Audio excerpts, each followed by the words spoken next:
Christian Family Radio, good morning. We are Derek and Bridget. This is the time on the show that we do Money Mindset because of our generous partners at Lock Shield Partners. This is where we go, let's see money as a tool, not just as a goal. So thankful that Clark Hayden is with us this morning. Welcome to the show.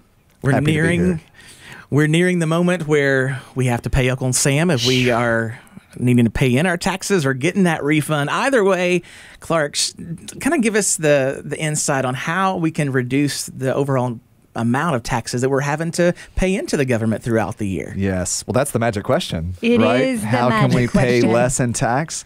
Before we dive into that, let's talk about maybe a couple foundational concepts when it comes to reducing the amount of tax that we have to pay.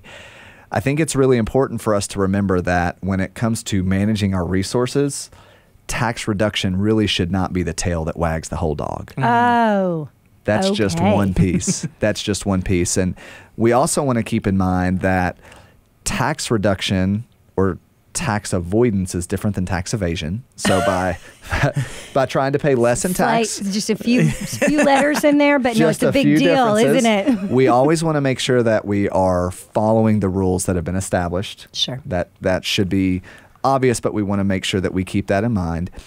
And when it comes to reducing our tax liability, there are a few basic steps that can be taken, but I think the first key is having that proactive conversation with your tax planner. Sit down with your accountant or tax preparer even outside of tax season. I know that sounds like a crazy concept, like who would want to Like talk you to would people like me plan. outside of tax season? But that's what's going to give you the best insight into your specific situation and how you can do that. But the most common ways are going to be by making tax-deferred retirement contributions, increasing your charitable giving, and also just making sure that you're using every deduction that you have available to you, whether that's reporting the property tax that you pay or your homeowner's interest. All those different things factor into potentially lowering the amount that you have to pay in tax, but it all starts with that proactive planning conversation.